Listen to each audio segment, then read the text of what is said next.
You can't be serious. Spencer's voice cracked as he stood in the lobby of the Crimson Rose Love Hotel, his mistress Camilla clinging to his arm. The elderly manager, Oscar Aberdeen, smiled politely from behind the reception desk. I'm afraid your wife Ginger is the new owner, Mr. Stanley. She completed the purchase this morning. Spencer's face went white as I stepped out from the manager's office, keychain dangling from my fingers. Surprise, darling, I said, my voice steady as marble. I found your receipts. Before we jump back in, tell us where you're tuning in from, and if this story touches you, make sure you're subscribed, because tomorrow I've saved something extra special for you. All 47 of them. Now you can explain to Camilla why her favorite fantasy suite just became my office.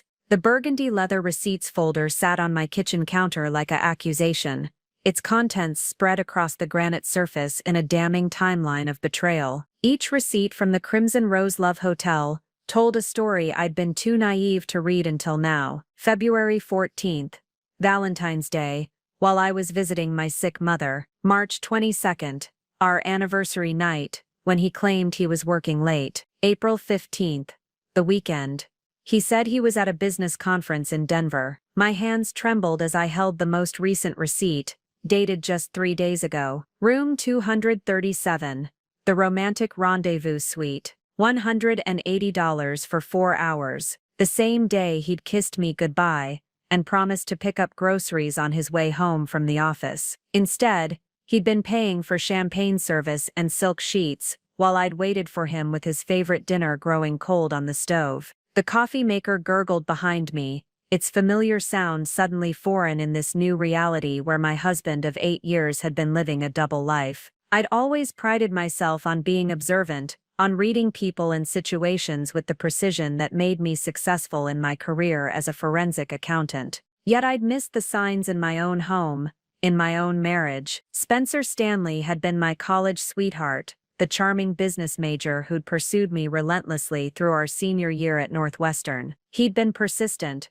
romantic, everything I thought I wanted in a partner. When he'd proposed during graduation weekend, in front of both our families, it had felt like the perfect culmination of our college romance. Now, staring at these receipts, I realized I'd been performing in someone else's fantasy for nearly a decade. The irony wasn't lost on me that I'd discovered his affair through the very skills he'd always dismissed as boring number crunching. Spencer worked in marketing for a tech startup, always talking about creativity and innovation, subtly implying that my work was mundane by comparison. You're so lucky you don't have to deal with people all day, he'd say with that patronizing smile. Just numbers and spreadsheets, so much simpler than managing clients and campaigns. But numbers don't lie, and Spencer's credit card statements had been telling a very clear story for months. The pattern was obvious once I'd started looking.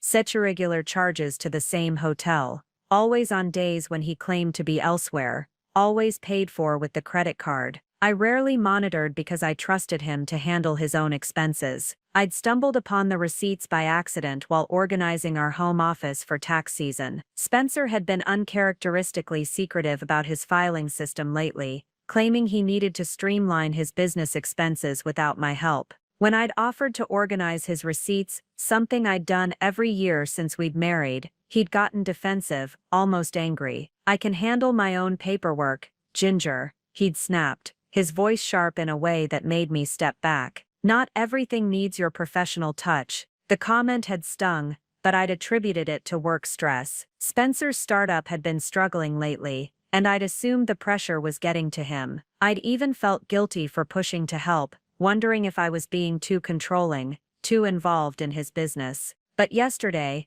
while Spencer was at what he claimed was a client dinner, I'd found the folder tucked behind his computer monitor. My forensic instincts had kicked in immediately. Hidden financial documents were always worth investigating. What I'd found had shattered my world more thoroughly than any corporate embezzlement case I'd ever worked. The Crimson Rose Love Hotel. I'd never heard of it, but a quick online search revealed it was an upscale establishment on the other side of town, catering to couples seeking discreet romantic encounters. The website showed elegant suites with names like Midnight Passion and Forbidden Fantasy, complete with heart-shaped tubs and mirrors on the ceiling. Each receipt was itemized with painful precision. Room charges, champagne service, rose petal turndown, extended stay fees. The total across all 47 receipts was staggering.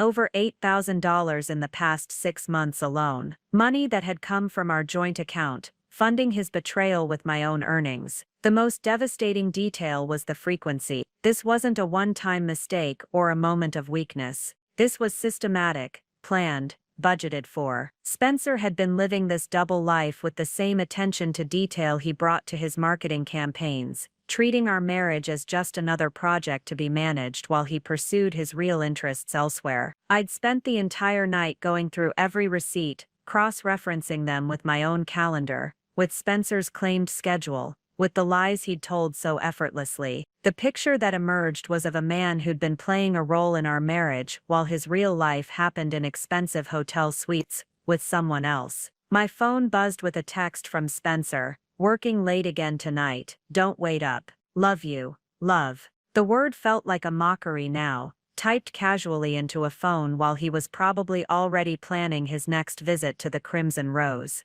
I stared at the message, at the casual cruelty of it, and felt something shift inside me. The hurt was still there, raw and overwhelming, but underneath it was something else, something harder and more focused. I was a forensic accountant. I'd built my career on following paper trails, on uncovering deceptions, on making sure people faced consequences for their actions. Spencer had underestimated me, had treated me like a convenient cover story for his real life. He'd assumed I was too boring, too focused on numbers, too trusting to ever discover his carefully hidden secret. He was about to learn how wrong he'd been. The coffee had finished brewing, but I ignored it, my mind already racing ahead to next steps. I needed to know more about this hotel, about the woman he was seeing, about the full scope of his deception. But first, I needed to visit the scene of his betrayal myself. I grabbed my keys and headed for the door, the receipts clutched in my hand like evidence in a case I was determined to solve. The Crimson Rose Love Hotel was about to receive an unexpected visitor, and Spencer Stanley's carefully constructed double life was about to come crashing down around him. The only question was how much damage I'd choose to inflict on my way out. The Crimson Rose Love Hotel sat on Elm Street like a guilty secret, its facade designed to be simultaneously elegant and discreet. From the outside, it looked like an upscale boutique hotel, with tasteful burgundy awnings and subtle lighting that suggested luxury without advertising its true purpose. I sat in my car across the street for 20 minutes, studying the building where my husband had been conducting his affair, trying to reconcile this place with the man I'd married.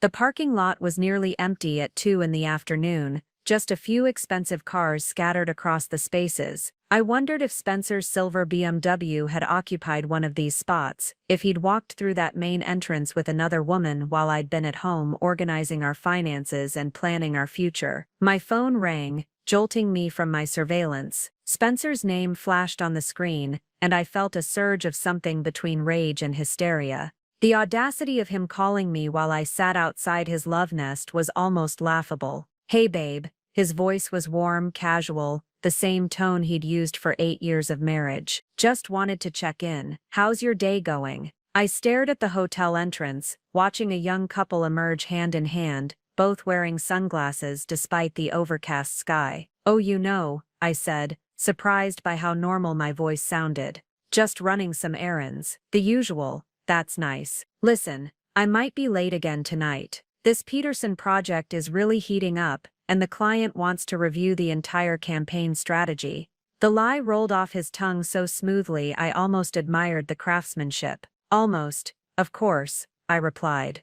"Work comes first. You're the best, Ginger. I don't know what I'd do without you holding down the fort at home." Holding down the fort, like I was some kind of caretaker for his real life, maintaining the domestic facade while he pursued his actual interests elsewhere. "I'll keep dinner warm," I said, the words tasting like ash in my mouth. After he hung up, I sat in the silence of my car, feeling something crystallize inside me. This wasn't just about the affair anymore. This was about 8 years of marriage where I'd been playing a supporting role in my own life. Preparing and narrating this story took us a lot of time, So if you are enjoying it, subscribe to our channel. It means a lot to us. Now back to the story. Where my dreams and goals had been gradually subordinated to his convenience, I thought about all the times I'd turned down social invitations because Spencer had plans, all the career opportunities I'd passed up because they would have required travel or late hours that might interfere with our dinner schedule, all the ways I'd made myself smaller, more convenient, more manageable to fit into his vision of what a wife should be. The forensic accountant in me began cataloging the evidence of my own diminishment. When had I stopped mentioning my work achievements? When had I started apologizing for staying late at the office? When had I begun measuring my worth by how well I supported his ambitions rather than pursuing my own? My phone buzzed with a text from my best friend Avery. "Coffee tomorrow. I have news about the Davidson audit contract." Avery Angelou had been my partner at our accounting firm before she'd left to start her own practice 3 years ago. She'd been trying to poach me ever since, offering partnerships and opportunities that I'd always declined because Spencer needed stability, needed me to maintain our steady income while he pursued his entrepreneurial dreams. How many times had Spencer dismissed Avery's offers with a patronizing smile? "Ginger's too risk-averse for startup life," he'd say, as if he knew me better than I knew myself. "She needs the security of a big firm, it's just her personality." But sitting outside the hotel where he'd been betraying me with clockwork regularity, I realized Spencer didn't know me at all. He knew the version of me I'd performed for his benefit, the accommodating wife who asked no inconvenient questions and made no inconvenient demands. The real me was a woman who'd graduated summa cum laude with a degree in forensic accounting. The real me had solved fraud cases worth millions of dollars, had testified in federal court, had built a reputation for tenacity and precision that made corporate executives nervous. The real me had somehow gotten lost in 8 years of marriage to a man who saw me as a convenient supporting character in his own story. I pulled out my phone and called the office, asking for an extended lunch break. Then I got out of my car and walked across the street to the Crimson Rose Love Hotel, my heels clicking against the pavement with a rhythm that sounded like determination. The lobby was surprisingly tasteful, all dark wood and burgundy leather, with soft jazz playing from hidden speakers. A distinguished older man with silver hair stood behind the reception desk, his expression professionally neutral as I approached. "Good afternoon," he said, with a slight smile. "How may I assist you?"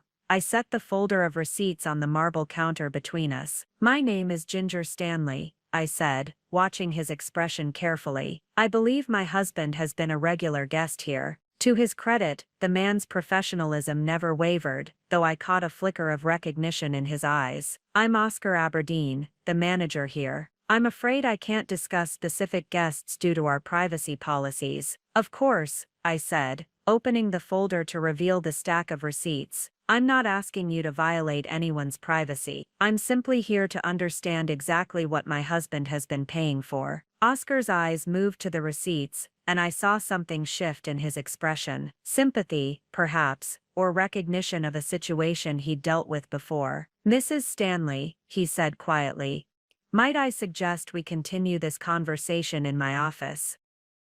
As he led me through a door marked private, I felt the last of my illusions about my marriage crumble away, but underneath the devastation, something else was taking shape, something harder and more focused than the grief I'd been carrying.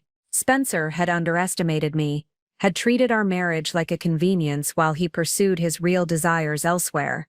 He was about to discover that the quiet, accommodating wife he'd taken for granted was capable of playing a much longer, much more strategic game than he'd ever imagined. Oscar's office was a study in understated elegance, with leather-bound books lining one wall and a vintage photograph of the Chicago skyline from what looked like the 1950s hanging behind his desk. He gestured for me to take a seat in one of the burgundy wingback chairs while he settled behind his mahogany desk, the receipts spread between us like evidence in a trial. "Mrs. Stanley," he began carefully, "I've been managing this establishment for 23 years. In that time, I've learned that situations like yours are never simple, and they're never easy." I studied his face, noting the kindness in his weathered features. "How long has he been coming here?" Oscar hesitated, then pulled out a leather-bound ledger. Your husband has been a guest since October of last year, always the same companion, always the same room preference when available. October. I felt my chest tighten as the timeline crystallized. That was just 2 months after we'd celebrated our 7th wedding anniversary at the lake house we'd rented upstate. The same weekend, Spencer had told me he loved me more than ever, that he couldn't imagine his life without me. I remembered that anniversary weekend with painful clarity now. We'd driven up to Lake George on a Friday afternoon, stopping at the farmer's market to buy ingredients for the elaborate dinner I'd planned. Spencer had been attentive, romantic even, carrying my bags and insisting on taking dozens of photos of us together against the backdrop of the fall foliage. "You know what I love about us?" he'd said, as we'd sat on the dock that Sunday morning, our feet dangling in the cold water. "We're not like those couples who need constant drama to feel alive.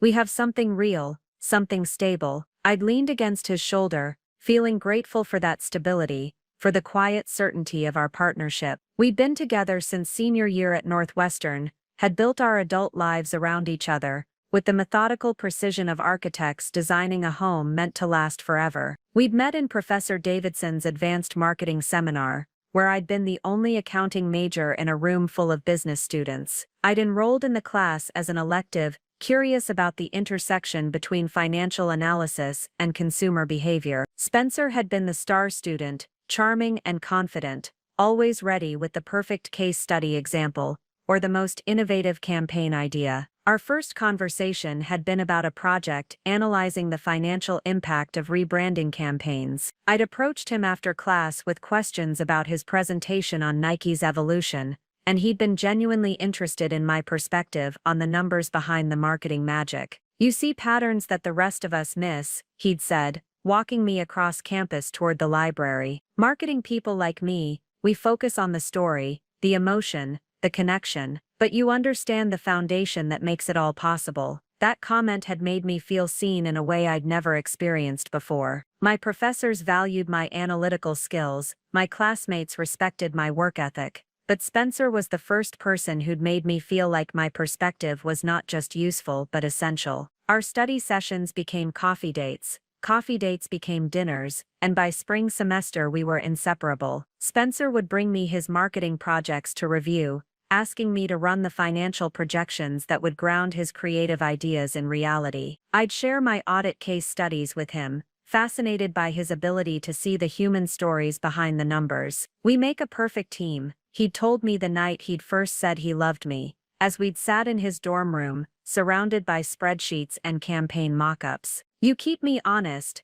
and I help you see the bigger picture." After graduation, we'd moved to Minneapolis together, both landing jobs at respected firms. Spencer joined a boutique marketing agency, while I started at Peterson and Associates, one of the city's most prestigious accounting firms. We'd rented a small apartment in Uptown, splitting expenses down the middle and dreaming about the life we'd build together. Those early years had been magical. We'd hosted dinner parties where Spencer would regale our friends with stories from his campaigns, while I'd quietly ensure everyone felt included and comfortable. We'd take weekend trips to explore Minnesota's lakes and forests, with Spencer planning the adventures and me handling the logistics and budgets. When Spencer had proposed on our 3rd anniversary, it had felt like the natural progression of a partnership that had been tested and proven. We'd weathered his startup's near bankruptcy, my father's cancer diagnosis, the stress of buying our first house. Through it all, we'd been a team, supporting each other through challenges and celebrating victories together. Our wedding had been small but perfect, held at the same lake where we'd had our first weekend getaway. Spencer's vows had moved me to tears.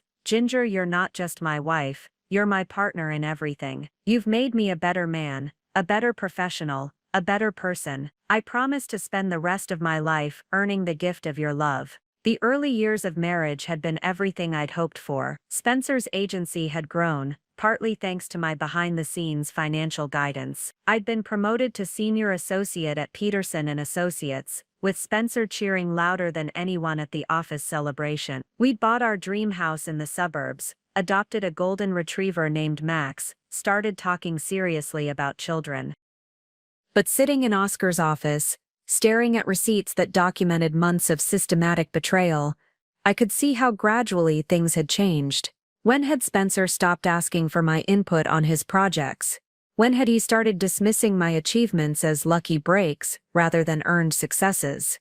When had our partnership evolved into a performance where I played the supportive wife while he pursued his real interests elsewhere? Mrs. Stanley, Oscar's gentle voice brought me back to the present. Are you all right? I looked at him, this stranger who'd witnessed my husband's secret life, and felt something settle inside me. Mr. Aberdeen, I said, my voice steadier than I'd expected, I'd like to know more about your business. Oscar's eyebrows rose slightly at my request, but his expression remained professionally neutral. It's an unusual question under the circumstances, he said carefully. May I ask what's prompted your interest? I traced the edge of one of Spencer's receipts with my finger, thinking about how to explain the shift happening inside me. I'm a forensic accountant, Mr. Aberdeen. When I discover financial irregularities, my first instinct isn't to get emotional, it's to understand the full scope of the situation. He nodded slowly, studying my face with what looked like growing respect. I see. Well, the Crimson Rose has been operating for 35 years. We cater to a specific clientele seeking discretion and luxury. Our business model is built on privacy, quality service, and absolute confidentiality. As he spoke, I found myself analyzing his operation with the same detachment I brought to corporate audits. The location was perfect, upscale enough to attract affluent clients, but discreet enough to avoid unwanted attention. The building itself was clearly well maintained, the staff professional and discreet. From a business perspective, it was exactly the kind of niche market that could generate substantial returns with the right management. What about the financials? I asked, surprising myself with my directness. Oscar hesitated, then seemed to make a decision. Mrs. Stanley, I'm going to be frank with you because I sense you're someone who appreciates honesty. The Crimson Rose is facing some challenges. I've been running this place for over 2 decades, but I'm 73 years old. My wife passed away last year, and I'm ready to retire to Florida to be near my daughter and grandchildren. He opened a file drawer and pulled out a thick folder. The problem is finding the right buyer. This isn't a business you can simply list with a commercial realtor. It requires someone who understands both the financial aspects and the unique nature of our clientele. I felt something click into place, like a puzzle piece, finding its proper position. You're looking to sell, I am. But it's not that simple. The new owner needs to understand that this isn't just about profit margins. It's about maintaining an establishment that serves a specific purpose in people's lives. Done correctly, it's quite profitable. Done poorly, it becomes sordid. As he spoke, my mind began working through the possibilities. The location alone was worth significant money, but the existing business model, if properly managed, could be incredibly lucrative. I thought about the receipts spread on his desk. Spencer alone had spent over $8,000 in 6 months. If that was representative of their regular clientele, Mr. Aberdeen, I said slowly, would you be willing to share some general financial information? Nothing that would violate client confidentiality, but operational data that might help me understand the business model. He studied me for a long moment, then pulled out what looked like a summary sheet. Annual revenue typically runs between $800,000 and $1.2 million, depending on the season and economic conditions. Operating expenses are roughly 60% of revenue: staffing, maintenance, utilities, supplies. The profit margins are quite healthy for someone who knows how to manage the unique aspects of this business. I did quick mental calculations, my forensic accounting training kicking in automatically. With proper management and perhaps some strategic improvements, this could be a goldmine. More importantly, it would give me something Spencer could never take away: complete financial independence. There's another factor, Oscar continued, watching my expression carefully. The building itself is quite valuable. We own the property outright, no mortgage. The land alone is worth at least $400,000, and the building has been extensively renovated. Someone could certainly tear it down and develop it into something else, but that would be a waste of a profitable business. I thought about my current situation: a comfortable, but not spectacular salary at Peterson and Associates, a joint checking account that Spencer had been secretly draining for his affairs, a suburban house that would need to be sold in a divorce. The Crimson Rose represented something I'd never had before, complete control over my own financial destiny. "Mrs. Stanley," Oscar said quietly, "may I ask what you're thinking?" I looked at him directly. "I'm thinking that my husband has been funding his betrayal with our joint money. I'm thinking that he's treated our marriage like a convenience while he pursued his real interests elsewhere. And I'm thinking that there might be a certain poetic justice in turning his secret weakness into my source of strength." Oscar's eyes widened slightly, then a slow smile spread across his weathered features. "That's actually quite brilliant. It would need to be handled carefully," I continued, my mind already racing through the logistics. "I'd need to understand the legal requirements, the regulatory compliance, the staffing structure, but from a purely business perspective, this could work." "You know," Oscar said, leaning back in his chair, "in 23 years of managing this place, I've met many betrayed spouses who've discovered their partner's activities. Most are focused on revenge, exposing the affair, destroying relationships, causing maximum emotional damage. You're the first one who's seen it as a business opportunity." I smiled, feeling something shift inside me. "Emotional revenge is temporary, Mr. Aberdeen. Financial independence is forever." He nodded approvingly. "You know, Mrs. Stanley, I think you might be exactly what this place needs. Someone who understands both the numbers and the nuances. Someone who can see past the scandal to the actual business potential." "There would be conditions," I said, my forensic training demanding that I consider all angles. "I'd need complete transparency about the current financial situation. I'd need to understand the regulatory environment, the legal requirements, the tax implications, and I'd need time to secure financing. Of course. Though I should mention, I'm not necessarily looking for the highest bidder. I'm looking for the right person to carry on what I've built here. Someone who'll maintain the standards, respect the clientele, and preserve the reputation we've established." I thought about Spencer, probably at that very moment planning his next visit to this very hotel with his mistress. He'd chosen this place because it represented luxury, discretion, and services he couldn't get elsewhere. Soon, if everything went according to plan, he'd be paying those fees directly to his wife. The irony was almost too perfect to resist. Over the next 2 weeks, I began living a double life that would have made Spencer proud of the irony. During the day, I maintained my role as the dutiful wife, preparing his meals, asking about his work, pretending to believe his increasingly elaborate lies about late meetings and weekend conferences. But my evenings were spent researching hospitality law, business acquisition strategies, and the financial requirements for purchasing an existing operation. Spencer's behavior during this period only reinforced my growing determination to move forward with Oscar's proposal. The lies were becoming more frequent and more careless, as if he'd grown so comfortable with my compliance that he no longer bothered to make them believable. "I have to fly to Chicago again next weekend," he announced over dinner on a Tuesday, not even looking up from his phone as he scrolled through what I assumed were messages from his mistress. "The Peterson account is demanding more face-to-face time." I nodded sympathetically while mentally noting that Peterson was a local manufacturing company that had never required travel in the 3 years Spencer had been working with them. "That's the 3rd trip this month," I said mildly. "They must really value your input." "Well, you know how it is," Spencer replied with that self-satisfied smile I was beginning to hate. "Some clients need that personal touch. They want to feel like they're getting premium service." Premium service.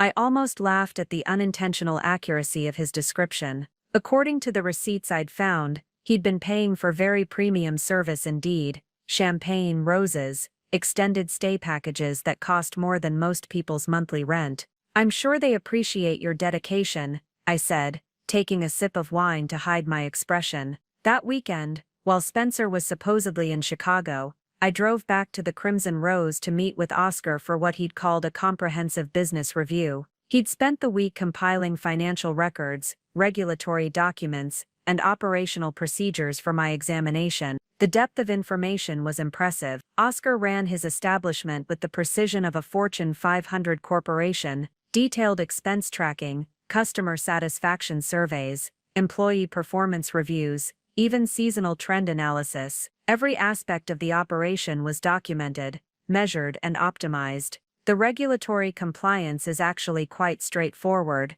Oscar explained as we reviewed the licensing requirements. We're classified as a boutique hotel, with extended stay options. The state inspections are routine, and we've never had any violations or complaints.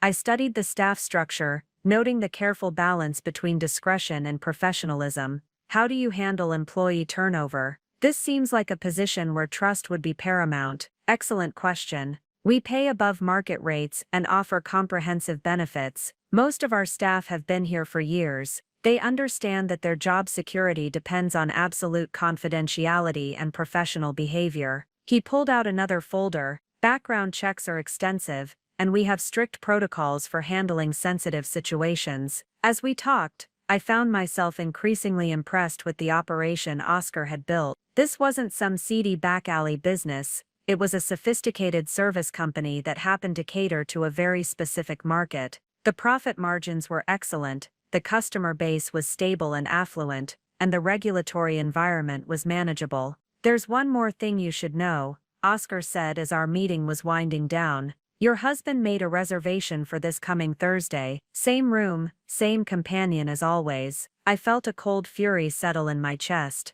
Thursday was our 8th wedding anniversary. While I'd been planning a quiet dinner at home, Spencer had been planning to celebrate with his mistress in a hotel room. Mr. Aberdeen, I said quietly, how quickly could we complete a sale if I decided to move forward? He studied my face, clearly reading the shift in my expression. With cash and proper documentation, we could close within 30 days, faster if necessary. And would you be available to help with the transition? To ensure continuity of operations? Absolutely. I want to see this place succeed with the right owner. I'd be happy to provide whatever training and support you'd need. I made my decision in that moment, sitting in the office of a love hotel, while my husband planned to betray me on our anniversary. Mr. Aberdeen, I'd like to make an offer. His eyes lit up with what looked like genuine pleasure. I was hoping you'd say that. We spent the next hour discussing terms, financing options, and transition timelines. By the time I left the Crimson Rose that evening, we had the framework of a deal that would make me the owner of my husband's favorite destination for adultery. As I drove home, I thought about Thursday's dinner, the anniversary meal Spencer would undoubtedly skip for his hotel reservation. Let him have his celebration with his mistress. Soon enough, every dollar he spent there would be contributing to my financial independence and his ultimate humiliation. The systematic decline of our marriage had been Spencer's project. The systematic acquisition of his favorite secret was about to become mine. Thursday morning arrived with the cruel irony of perfect weather, sunny skies, and a gentle breeze that would have been ideal for the romantic anniversary celebration I'd foolishly been planning. Instead, I woke up next to a man who was already checking his phone for messages from his mistress while pretending to read work emails. "Happy anniversary, babe," Spencer said absently, not even looking up from his screen. "Sorry, but it looks like this Peterson situation is heating up again. I might need to work late tonight."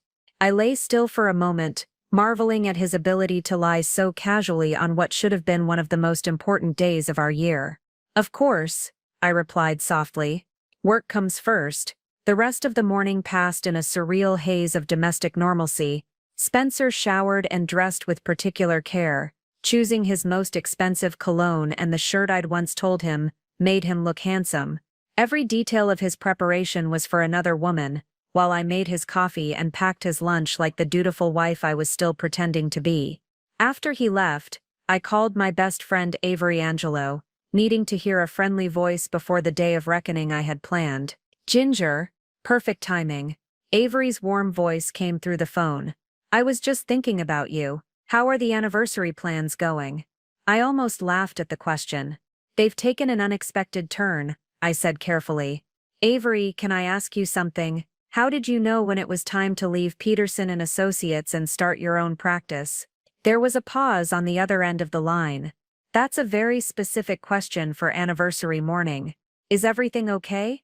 Avery had always been perceptive, one of the qualities that made her such a successful forensic accountant. We'd worked together for 5 years before she'd made the leap to independence, and she'd been trying to convince me to join her ever since. Let's just say I'm considering some major life changes, I said. I need to know, what gave you the courage to take that kind of financial risk? Honestly, it was realizing that the biggest risk wasn't starting my own business. It was staying somewhere that undervalued me and limiting my potential for someone else's comfort. Her voice softened. Ginger, what's really going on? I looked around our kitchen, at the carefully curated life Spencer and I had built together, and felt the last of my sentimentality dissolve.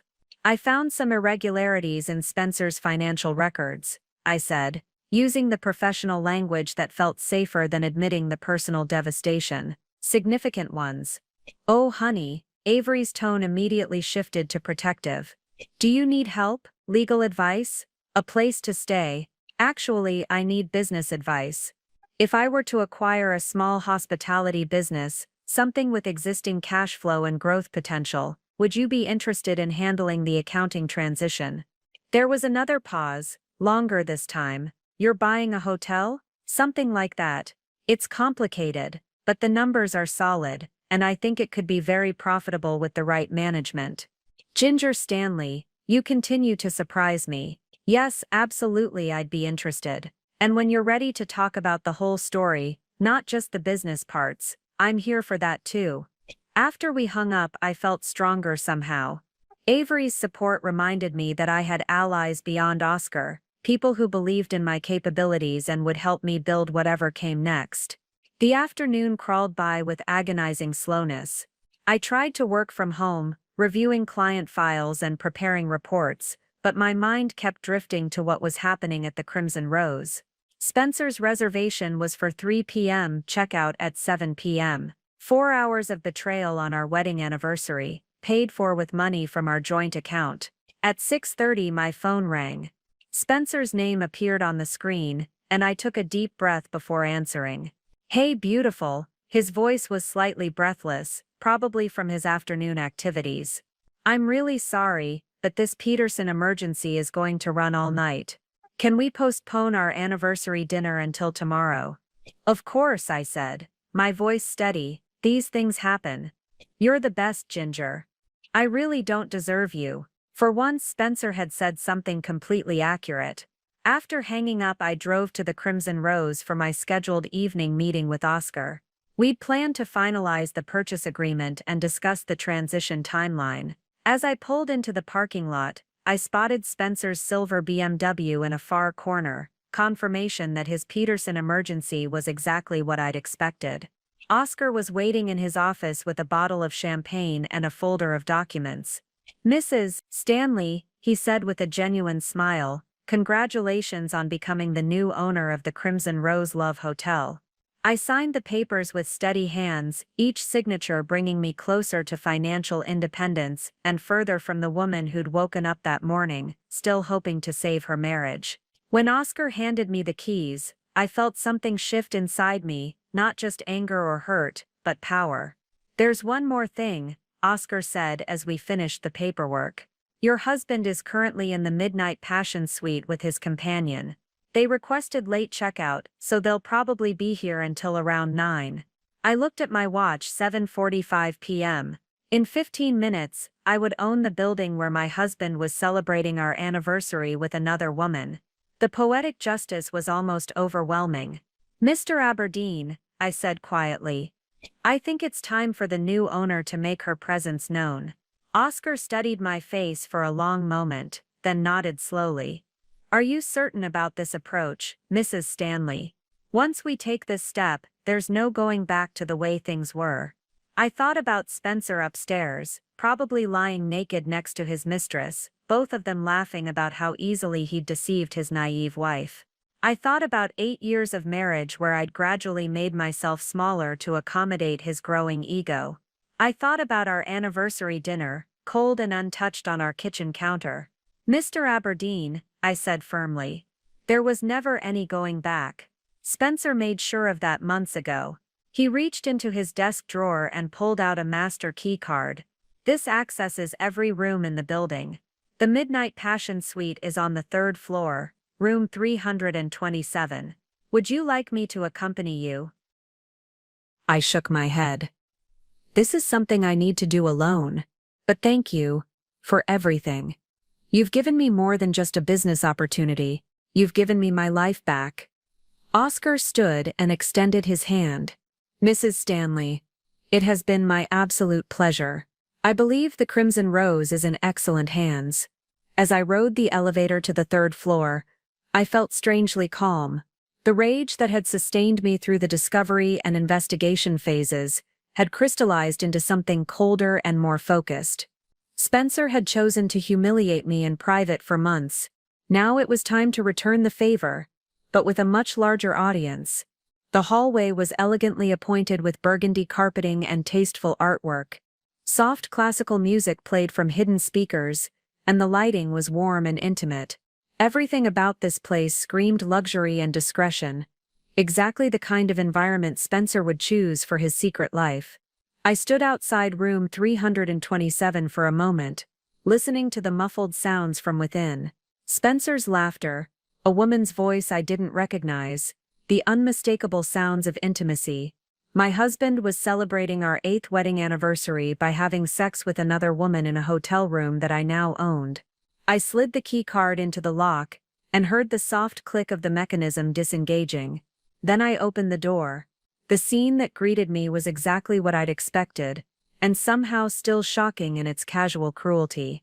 Spencer was sprawled across the heart-shaped bed in his underwear, champagne flute in hand, while a blonde woman I didn't recognize was adjusting her bra.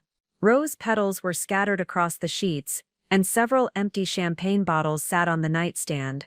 "Oh my God," the blonde woman gasped, scrambling to cover herself with the sheet. "Spencer, who is that?" Spencer's face went through a series of expressions in rapid succession: confusion, recognition, horror, and finally a kind of desperate calculation as his mind raced to find an explanation that might salvage the situation. "Ginger," he stammered, sitting up so quickly he nearly fell off the bed. "What are you doing here? How did you even find this place?" I stepped into the room, leaving the door open behind me. The hallway beyond was empty, but I knew that wouldn't last long. Hotels like this had security cameras, and unusual disturbances would draw attention quickly. "Hello, Spencer," I said calmly. "I found your receipts, all 47 of them. Did you really think I wouldn't notice $8,000 missing from our joint account?" The blonde woman, she looked younger than me, maybe 25, with the kind of manufactured beauty that Spencer had always claimed didn't appeal to him, was frantically trying to gather her clothes from around the room. "Spencer, you said you were divorced," she hissed, glaring at him with sudden understanding. "You said your ex-wife was some boring accountant who lived in another state." "Camilla, please," Spencer said, his voice taking on that wheedling tone I'd learned to hate. "Let me explain. This is all just a misunderstanding. Camilla." So now I had a name to go with the face of my husband's mistress. She was even prettier than I'd imagined, with the kind of effortless elegance that came from never having to worry about paying bills or managing household finances. "Actually," I said, pulling out my phone, "I think everything is quite clear. Spencer, I'd like you to meet the new owner of the Crimson Rose Love Hotel." "That would be me." Spencer's face went white. "What do you mean, new owner?" "I mean, I bought this place this afternoon. Every receipt you left lying around led me straight to Mr. Aberdeen, who was looking for exactly the right person to take over his business." I smiled sweetly. "Turns out, being married to you was the perfect qualification." Camilla had stopped trying to dress and was staring at us both with growing horror. "Wait, you own this place? Spencer, what the hell is going on?" "Camilla, isn't it?" I said, turning to address her directly. "I'm Ginger Stanley, Spencer's wife. Not ex-wife, current wife. We celebrated our 8th wedding anniversary today. Well, I celebrated alone at home, while Spencer celebrated with you." Spencer was now fully standing, his face cycling through various shades of red and purple. "Ginger, you don't understand. This isn't what it looks like." "Really?" I pulled out my phone, and began scrolling through the photos I'd taken of his receipts.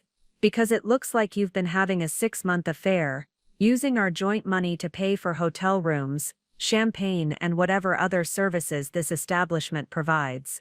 The sound of footsteps in the hallway caught my attention.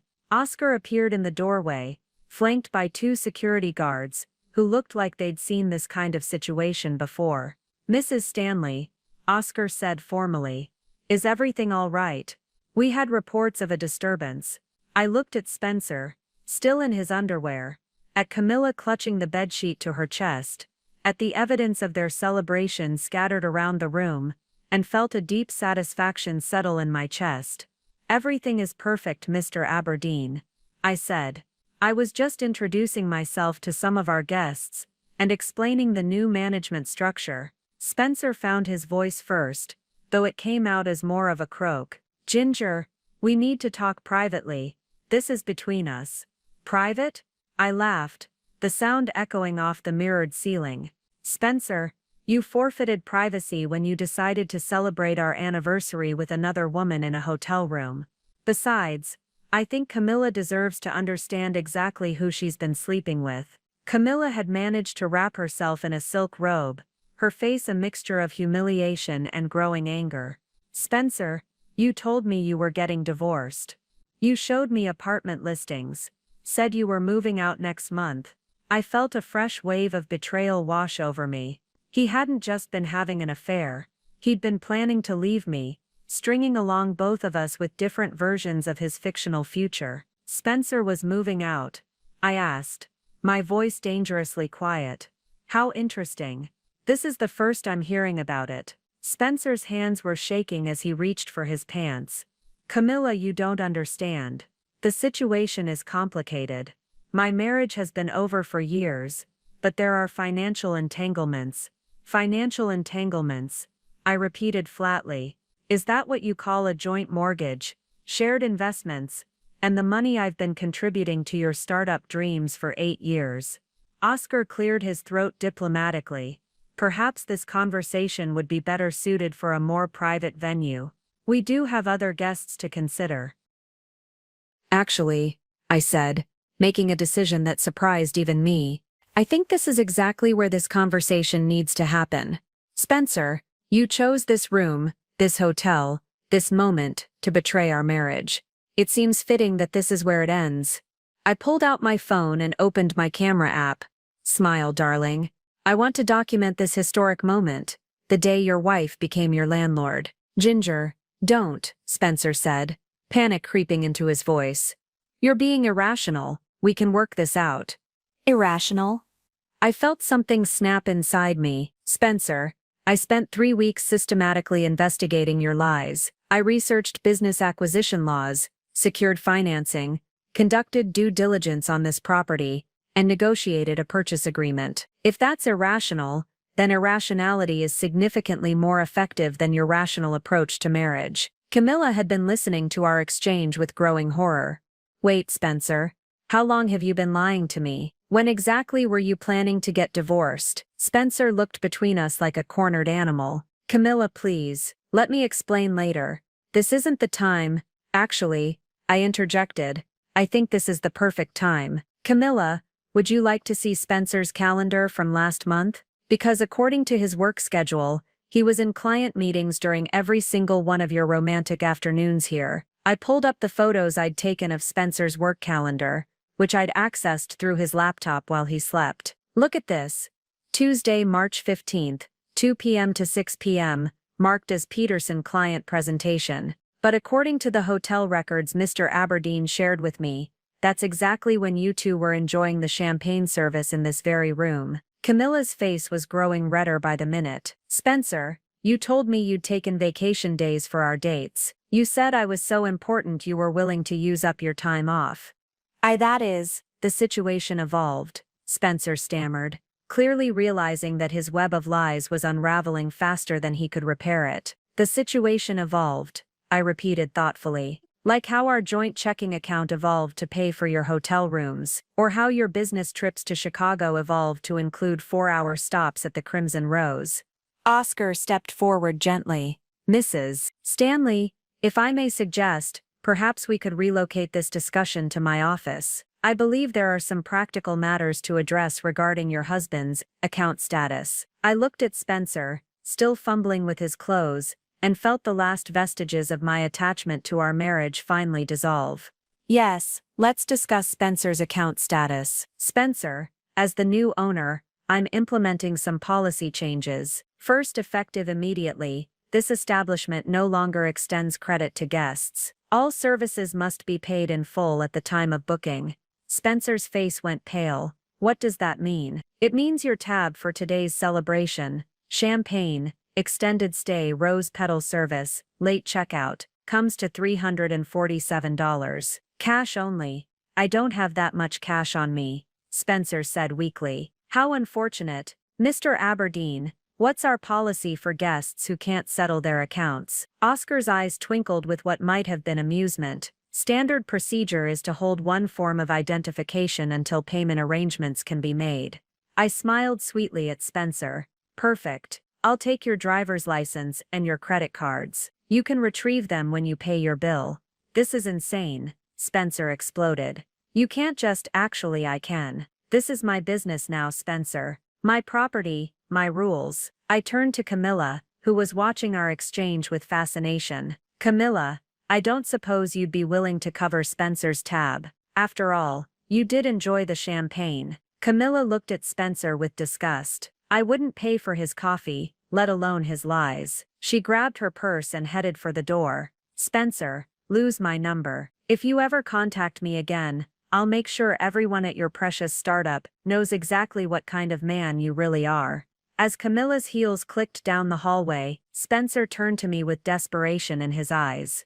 Ginger, please. We can fix this. We can go to counseling, work things out. You don't have to destroy everything we've built. I looked at him, really looked at him, and saw him clearly, for perhaps the first time in years. The charm that had attracted me in college now looked like manipulation. The confidence I'd once admired now seemed like arrogance. The man I'd loved was either gone, or had never existed at all. Spencer, I said quietly, we didn't build anything together. You built a life for yourself, and I was just the supporting cast. The weeks following Spencer's humiliation at the Crimson Rose blurred together in a whirlwind of legal paperwork, business meetings, and the methodical dismantling of our shared life. Spencer had initially tried damage control, calling me dozens of times with increasingly desperate voicemails that ranged from angry accusations to tearful apologies to threats about what he'd do in the divorce proceedings. I'd saved every message, forwarding them to the divorce attorney Avery had recommended, a sharp woman named Arden Davidson, who specialized in high-asset divorces involving financial misconduct. Your husband is making this remarkably easy for us, she'd commented, after listening to a particularly unhinged voicemail, where Spencer accused me of stealing his business contacts, and threatened to expose my vindictive behavior to everyone we know. He really doesn't understand that he has no leverage here, does he? I'd replied, reviewing the financial documents spread across her conference table. The investigation into Spencer's spending patterns had revealed far more than just the hotel receipts. With subpoena power backing my forensic accounting skills, I'd uncovered a systematic pattern of financial deception that went back almost 2 years. There were charges at expensive restaurants during my work trips, weekend getaways to luxury resorts that he'd claimed were business conferences, and most damning of all, a series of cash advances from our joint credit card that totaled nearly $15,000. Where do you think this cash went? Arden had asked, pointing to the statements. Gifts, I'd replied with certainty. Jewelry, handbags, probably rent payments for an apartment. Spencer's always been generous with other people's money when he's trying to impress someone. The investigation had also revealed Spencer's true financial situation, which was far more precarious than I'd realized. His startup, the marketing agency he'd been building for 3 years, was essentially insolvent. The major clients he'd been boasting about were either imaginary or months behind on payments. His business partner, a college friend named Mike, had been quietly looking for an exit strategy, while Spencer continued to live as though success was just around the corner. Most revealing of all was the discovery that Spencer had been using our home as collateral for business loans I'd never agreed to. The paperwork showed my digital signature, which he'd apparently copied from tax documents without my knowledge. This constitutes fraud, Arden had said grimly. We can pursue criminal charges if you want to go that route. I'd considered it, but ultimately decided that destroying Spencer's life wasn't my goal, rebuilding my own was. Let's focus on getting me clear of all his debts and securing my ownership of the hotel. I want a clean break, not a prolonged legal battle. Meanwhile, the Crimson Rose was proving to be everything Oscar had promised and more. With Avery handling the financial transition, and me applying the same analytical skills I'd used in corporate fraud cases, we'd identified numerous opportunities for operational improvements. The customer database, when properly analyzed, revealed fascinating patterns about peak booking times, seasonal preferences, and service add-ons that generated the highest profit margins. I'd implemented a new reservation system that maximized occupancy while maintaining the discretion that clients valued most. "You're a natural at this," Oscar had said during one of our weekly transition meetings. He'd agreed to stay on as a consultant for 6 months, helping me navigate the unique challenges of the hospitality industry. "I've never seen anyone adapt to this business so quickly. It's really not that different from forensic accounting," I'd replied. "You're tracking patterns, identifying anomalies, and optimizing systems based on data. The only difference is that instead of hunting for embezzlement, I'm hunting for profit opportunities." The staff had embraced the changes with enthusiasm. I'd instituted performance bonuses tied to customer satisfaction scores, upgraded the benefits package, and most importantly, created a culture where everyone understood they were part of a legitimate business operation, not something to be ashamed of. Lance Morrison, the head of housekeeping, had been particularly supportive. "Mrs. Stanley," he'd said after a staff meeting where I'd announced profit-sharing bonuses, "in 10 years of working here, you're the first owner who's treated us like professionals instead of accessories to the rooms." But perhaps the most satisfying development had been the phone call I'd received from Mike, Spencer's business partner. "Ginger, I hope you don't mind me calling directly," he'd said nervously. "I heard about the divorce, and I wanted to reach out about the marketing agency." "What about it?" I'd asked, though I suspected I knew where this conversation was heading.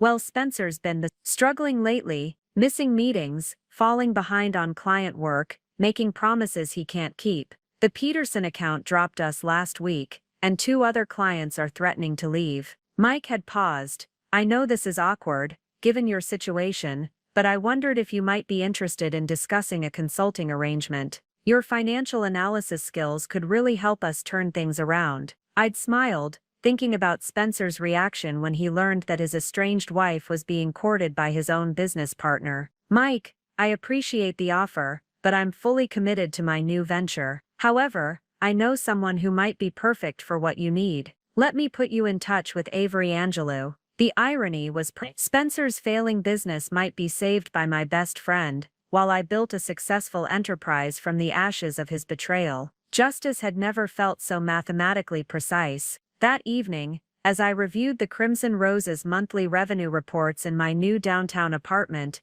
I reflected on how completely my life had changed in just 6 weeks. The woman who'd discovered those hotel receipts felt like a stranger now, someone who'd been playing a role in someone else's story for so long, she'd forgotten she could write her own. 3 months into my ownership of the Crimson Rose, I discovered that Spencer's betrayal had been far more extensive than I'd initially realized. The revelation came through an unexpected source, a private investigator named Lance Angelou, Avery's brother, who'd been discreetly gathering information for our divorce proceedings. "Ginger," Lance said during a meeting in my hotel office, "I need to show you something that's going to be difficult to hear." He spread a series of photographs across my desk, images of Spencer with not just Camilla, but 2 other women over the past 18 months. There were shots of him at expensive restaurants, weekend trips to luxury resorts, and most damning of all, apartment visits to what appeared to be a second residence I'd never known about. "He's been maintaining this apartment for almost 2 years, Lance explained, pointing to a lease agreement. "Monthly rent of $2,800, which explains some of those cash advances you found. But that's not the worst part. He pulled out a thick folder of financial documents. Your husband has been running what amounts to a sophisticated financial fraud operation. He's been using your name and credit to secure business loans, personal credit lines, and even a second mortgage on your house, all forged signatures. I felt the blood drain from my face as I reviewed the paperwork. Spencer had essentially stolen my identity to fund not just his affairs, but an entire shadow life that I'd been unknowingly subsidizing. The total exposure is close to $180,000, Lance continued grimly. Business loans for the marketing agency, personal credit cards in your name, even a car loan for that BMW he drives. Legally, you're responsible for all of it unless we can prove fraud. Which we can, right? I asked. Though my forensic accounting experience had already shown me how difficult identity theft cases could be to prosecute. We can try. But Spencer was clever about it. He used digital signature software and had access to all your personal information. Some of these documents even show activity on your laptop and from your IP address. I stared at the evidence of my husband's systematic theft, feeling a cold rage settle in my chest. This wasn't just infidelity, this was a calculated financial assault that had put my entire future at risk. There's more, Lance said quietly. We traced the apartment lease and found that Spencer's been telling people, including the other women, that you two are already divorced. He's been actively dating and even introduced one woman to his coworkers as his new girlfriends while you were still living together. The photos showed Spencer at office parties and work events with a brunette I didn't recognize, his arm around her waist while his wedding ring sat conspicuously absent from his finger. According to the timestamps, some of these photos were taken during the same week I'd been planning our anniversary dinner. His coworkers thought you were his ex-wife, Lance explained. He's been telling people that the divorce was amicable, that you'd moved on with your lives, and were much happier now. Some of them were actually surprised to learn you two were still married. I thought about Spencer's colleagues, people I'd considered friends, who had apparently been watching him parade around with other women, while believing I was already out of the picture. The humiliation was almost unbearable, but it was the final piece of evidence that truly shattered any remaining illusion I'd had about the man I'd married. Ginger,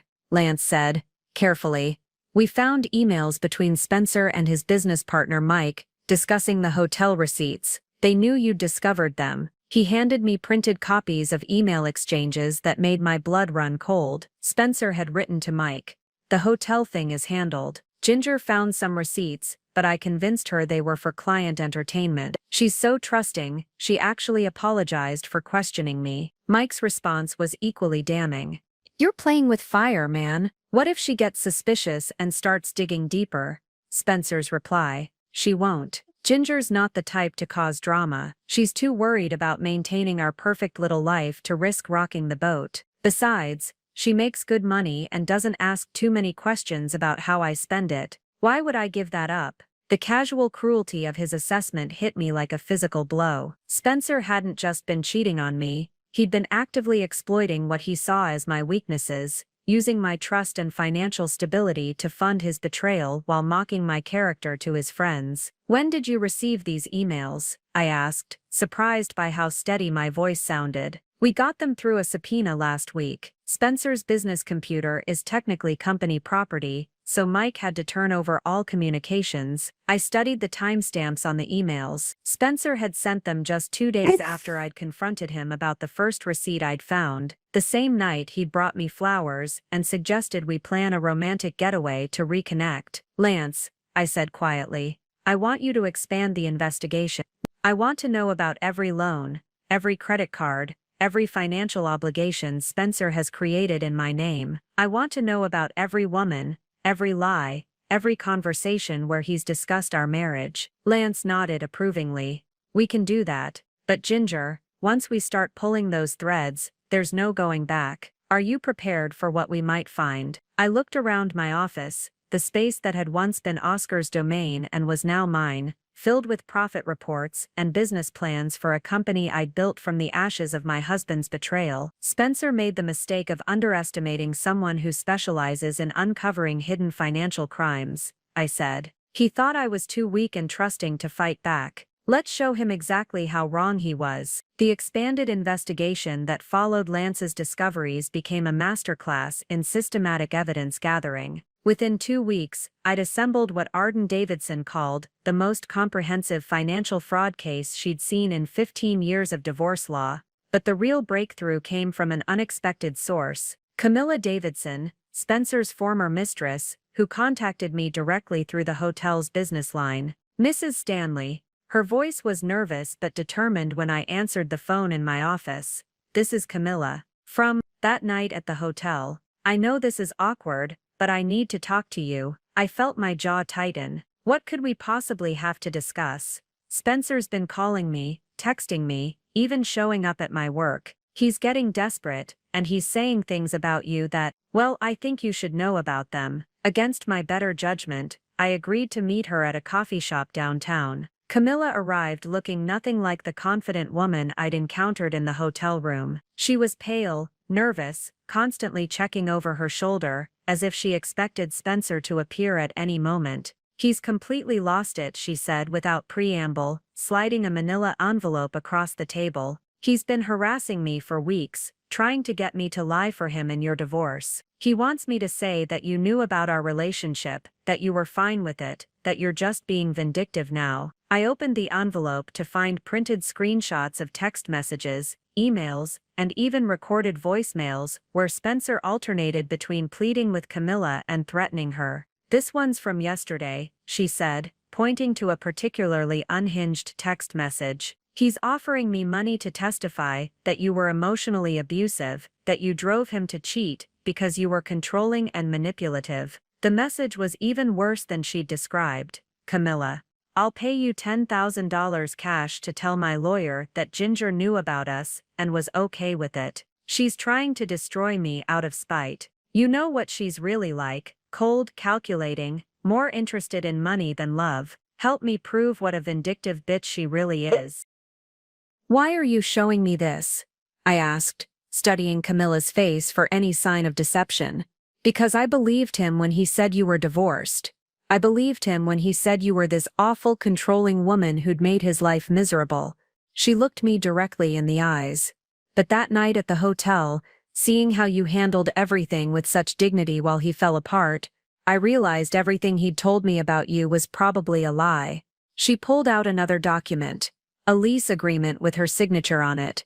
He convinced me to co-sign for that apartment, said it was temporary until his divorce was finalized.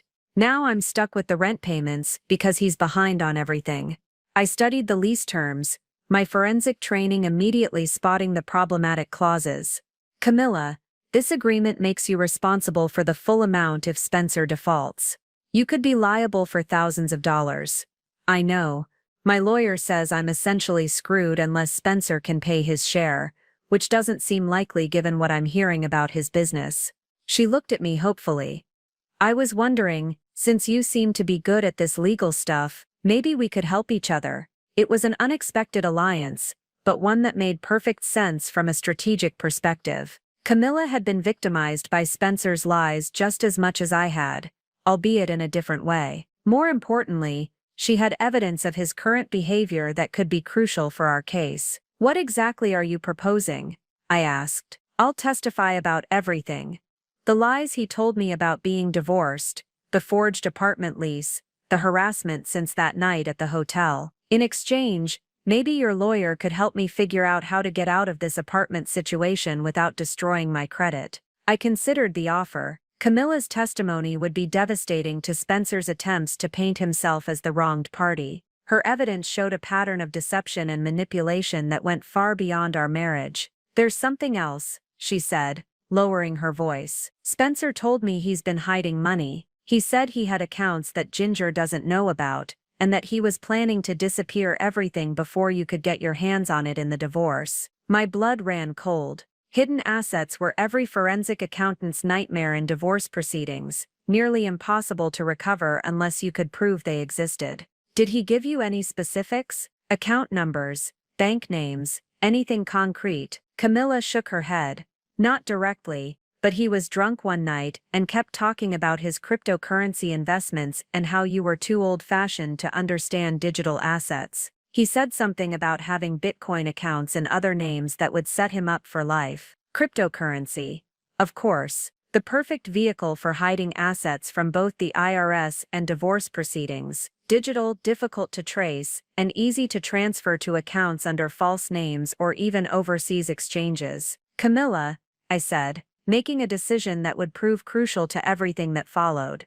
I think we can definitely help each other. But I need you to be prepared for what's coming. If we do this, Spencer is going to be furious. He might escalate his harassment, try to discredit both of us, even make threats.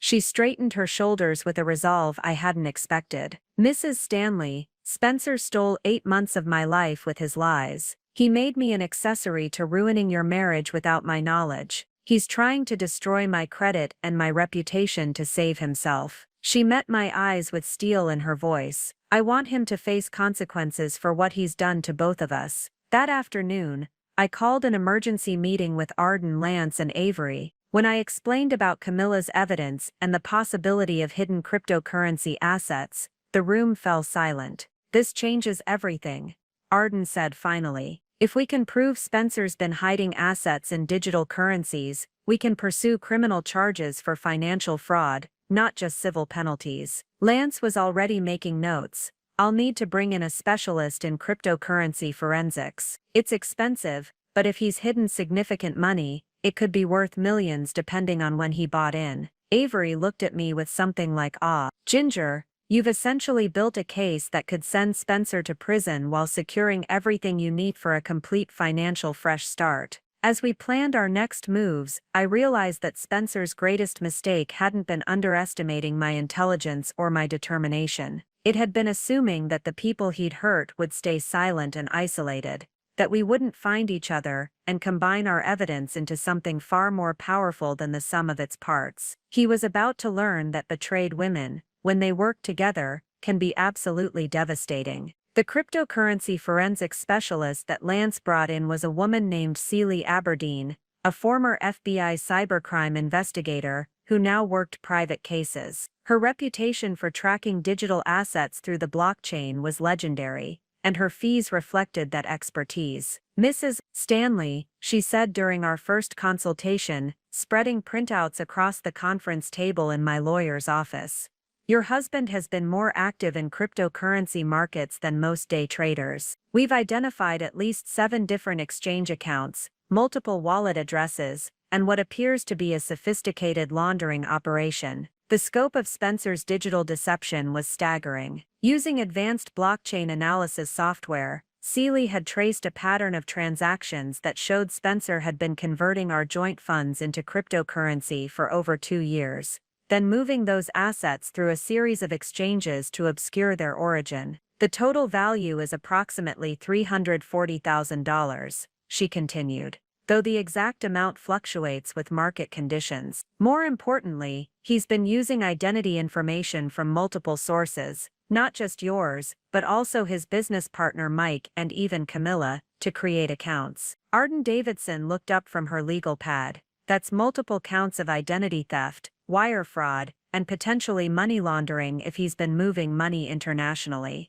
He has, Celie confirmed. Several transactions show transfers to exchanges in countries with strict financial privacy laws. He's essentially been preparing to disappear these assets entirely. I studied the transaction records, my forensic accounting training, helping me identify the patterns. He's been accelerating the transfers in the past month, I observed. Look at the frequency. Almost daily conversions since I filed for divorce. That shows consciousness of guilt, Arden said grimly. He knows these assets should be part of the marital estate, and he's actively trying to hide them from the court. But it was Lance who identified the most damaging piece of evidence. Look at this, he said, pointing to a series of screenshots from Spencer's email that we'd obtained through Discovery. He's been bragging about it to Mike. The email chain was devastating. Spencer had written, "The crypto strategy is working perfectly. Even if Ginger gets half of everything in the divorce, she'll only get half of what she can find. The Bitcoin accounts are untouchable. I'll have enough to start over somewhere warm while she's stuck with the debt from the business loans." Mike's response showed he was complicit. Smart move, man. though maybe don't put this stuff in writing. Delete this email after you read it. Spencer's reply was even more incriminating. Please, Ginger thinks cryptocurrency is fake internet money. She'll never figure out how to trace digital assets. By the time her lawyers catch up, I'll be trading from a beach in Costa Rica. The casual contempt in his assessment of my capabilities was infuriating, but strategically valuable. His own words proved that he'd been deliberately hiding marital assets while planning to flee the country. This is enough for criminal charges, Seeley said. Wire fraud alone carries up to 20 years in federal prison. Add in the identity theft and money laundering, and he's looking at serious time. What about asset recovery? I asked. Can we actually get the money back? Most of it, yes. Cryptocurrency isn't as untraceable as people think, especially when someone's been as careless about operational security as your husband. We can freeze the accounts, reverse recent transactions, and force the exchanges to cooperate with court orders. Avery had been quietly taking notes throughout the meeting. Ginger, this puts you in an incredibly strong position. Not only can we recover the hidden assets, but Spencer's criminal exposure gives us tremendous leverage in the divorce negotiations. Over the following weeks, we developed what Arden called the most comprehensive financial warfare strategy she'd ever implemented. The plan had multiple phases, each designed to systematically dismantle Spencer's attempts to escape the consequences of his actions. Phase 1 involved quietly filing criminal complaints with both federal and state authorities. The FBI's Financial Crimes Unit was particularly interested in the cryptocurrency laundering scheme, while local prosecutors wanted to pursue the identity theft charges. Phase 2 focused on asset preservation. Seeley worked with international law enforcement to freeze Spencer's cryptocurrency accounts before he could transfer them to untraceable wallets. Meanwhile, Lance coordinated with private security firms to monitor Spencer's activities and prevent him from fleeing the country. Phase 3 was the divorce strategy itself. Arden planned to present Spencer with a choice: accept a settlement that left him with minimal assets but no criminal charges, or face federal prosecution that could result in decades in prison and complete forfeiture of all hidden assets. The beauty of this approach, Arden explained, is that we're not just seeking revenge, we're systematically recovering everything he stole while ensuring he can't hurt anyone else the same way. But the most satisfying element of our strategy was the role that Camilla would play. Her testimony about Spencer's admissions regarding hidden assets would be crucial for the criminal case, but she'd also agreed to something even more devastating. Spencer's been begging me to meet him, she told me during one of our planning sessions. He thinks he can convince me to lie for him in court. What if I agree to meet him, but record the conversation? The idea was brilliant. If Spencer tried to suborn perjury, or admit to hiding assets while trying to convince Camilla to lie, we'd have him on tape committing additional crimes, while inadvertently confessing to the ones we were already pursuing. Are you sure you're comfortable with this? I asked. It could be dangerous if Spencer realizes what's happening. Camilla's jaw was set with determination. Mrs. Stanley, that man convinced me to destroy your marriage, steal my own financial security, and participate in his lies for months. I want him to face every possible consequence for what he's done. As we finalized the details of our comprehensive plan, I reflected on how completely the tables had turned. Spencer had spent months treating me like a naive, trusting wife who could be easily manipulated and deceived. Soon he would discover that his biggest mistake wasn't underestimating my intelligence. It was leaving such a detailed trail of evidence that even a first-year law student could have built a case against him. The woman who'd found those hotel receipts 6 months ago would never have imagined she was capable of orchestrating such a methodical destruction of someone who'd betrayed her. But then again, that woman had never owned her own business, commanded a team of forensic specialists, or discovered the intoxicating power of turning someone's own weapons against them. Spencer wanted to play games with financial deception and emotional manipulation. Unfortunately for him, he'd chosen to play against someone who was very, very good at winning. The meeting between Camilla and Spencer was scheduled for a quiet restaurant downtown, chosen specifically because it had excellent acoustics for recording and multiple exit routes if things went wrong. Camilla wore a wire provided by Lance's security team, while I monitored the conversation from a van parked across the street, listening through high-quality headphones as my husband walked straight into our trap. Spencer arrived 15 minutes late, looking haggard and desperate. The confident man I'd married had been replaced by someone who clearly hadn't been sleeping well. His expensive suit was wrinkled, his usually perfect hair unkempt, and there was a nervous energy in his movements that suggested he was running on caffeine and panic. "Camilla, thank God you agreed to meet me." His voice came through the wire, tinged with relief and desperation. "I've been going crazy. You're the only person who can help me get through this." "Spencer, you look terrible," Camilla replied, her voice carefully neutral. "What's so urgent that you couldn't discuss it over the phone?" "It's about Ginger, and this whole divorce mess. She's trying to destroy me, Camilla. She's making up lies about hidden assets, bringing up things that have nothing to do with our marriage. I need you to tell the truth about our relationship." I leaned forward in the van, my pulse quickening. Spencer was already walking into territory that could incriminate him further. "What kind of truth?" Camilla asked, following the script we'd rehearsed. "That you knew I was married, that our relationship was just casual, that Ginger knew about us, and was fine with it, because our marriage was already over in everything but name." The audacity was breathtaking. Spencer was asking Camilla to perjure herself by claiming I'd known about their affair, which would undermine my claims of betrayal and financial deception. "Spencer, that's not what happened and you know it," Camilla said, her voice growing cooler. "You told me you were divorced. You showed me apartment listings, talked about your new life. I never would have gotten involved if I'd known you were still married." "Look, I know I simplified the situation," Spencer said, his voice taking on that wheedling tone I'd learned to hate. "But the marriage was dead, Camilla.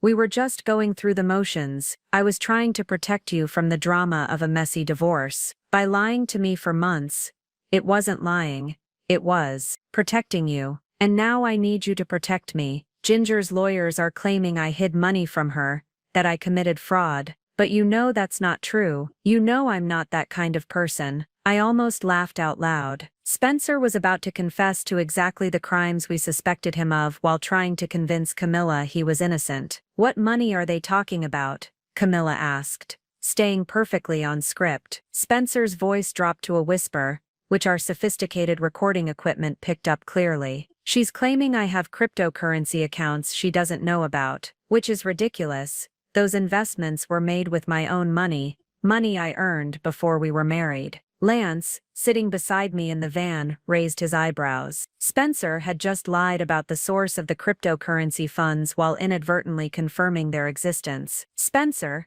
Camilla continued, "when you told me about having money set aside for our future together, was that the same money?" "What I told you was," Spencer was clearly realizing he'd painted himself into a corner. "Look, the details don't matter. What matters is that you tell the court that our relationship was consensual, that you knew the situation, and that Ginger's just being vindictive." "What if I don't want to lie in court?" Spencer's voice hardened. "Camilla, you signed that apartment lease. You're financially tied to me whether you like it or not. If I go down in this divorce, if Ginger gets everything, how do you think you're going to pay that rent?" There it was. A clear threat. Spencer was essentially admitting that he'd deliberately entangled Camilla financially, to ensure her compliance with his lies. "Are you threatening me?" Camilla asked, genuine anger creeping into her voice. "I'm explaining reality. We're in this together now. I took care of you for months. Expensive dinners, weekend trips, gifts. The least you can do is help me when I need it." "You mean the gifts you bought with money you stole from your wife?" Spencer's voice exploded with frustration. "I didn't steal anything. That money was mine too. Just because we had joint accounts doesn't mean she owned every dollar. I earned that money, I invested it, and now she's trying to take half of everything I worked for." Lance was frantically taking notes, documenting every admission Spencer was making. The conversation was going even better than we'd hoped. "Spencer," Camilla said quietly, "I think I need to tell you something. Ginger's been very kind to me. She helped me understand the apartment lease situation, and her lawyer is going to help me get out of it without destroying my credit." The silence on the other end was deafening. When Spencer finally spoke, his voice was completely different, cold and calculating in a way that made my skin crawl. "You've been talking to Ginger." "Yes." "What did you tell her?" "The truth. About the lies you told me, about the apartment, about the things you said about having money she couldn't find." "Camilla, you have no idea what you've done. You have no idea who you're dealing with. Ginger might seem sweet and helpful now, but she's vindictive. She's trying to destroy me out of spite, and if you help her, you'll be next." "Is that another threat?" "It's a warning. Cross her, and she'll find a way to ruin your life too. That's the kind of person she really is underneath all that fake kindness." I listened to Spencer's assessment of my character with fascination. Even now, caught in his own web of lies and facing the consequences of his betrayal, he couldn't accept responsibility. I was the villain in his story, the vindictive ex-wife who was unreasonably punishing him for what he saw as minor infractions. "Spencer," Camilla said, her voice steady and clear, "I think we're done here." "Camilla, wait, please. I'll pay you, cash. $10,000 to testify that the relationship was consensual, and that you knew I was married. $20,000 if you say Ginger knew about us." And there it was. Attempted bribery to commit perjury, recorded in crystal clear audio. Spencer had just handed us enough evidence to put him away for years while simultaneously proving that everything we'd accused him of was true. The federal agents arrived at Spencer's apartment at 6 a.m. on a Tuesday morning, armed with warrants for his arrest and the seizure of all his electronic devices. I wasn't there to witness it, but Lance's contacts in law enforcement provided a detailed account that was almost too satisfying to believe. Spencer had apparently answered the door in his underwear, clearly expecting a food delivery, rather than the FBI. When Agent Morrison held up his badge and announced they had warrants for wire fraud, identity theft, and attempted witness tampering, Spencer's first words were reportedly, "This is all my wife's fault." Even facing federal agents, Spencer couldn't accept responsibility for his own actions. The real confrontation I'd been waiting for came 3 hours later, when Spencer's lawyer managed to get him released on bail. By then, the news of his arrest had spread through his professional network like wildfire. His business partner Mike had already issued a statement distancing the marketing agency from Spencer's personal legal troubles, and 2 of their remaining clients had canceled their contracts that morning. Spencer came directly to the Crimson Rose. I was in my office reviewing quarterly projections when Oscar, who'd remained as a part-time consultant, knocked on my door with an expression somewhere between amusement and concern. "Mrs. Stanley," he said quietly, "your husband is in the lobby. He's agitated and demanding to see you." I looked up from my financial reports, feeling strangely calm. "Is he alone?"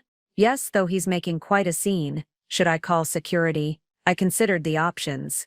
Spencer was probably desperate enough to do something stupid, but he was also facing federal charges that would only get worse if he added harassment or trespassing to his growing list of crimes. No, I decided. Send him up.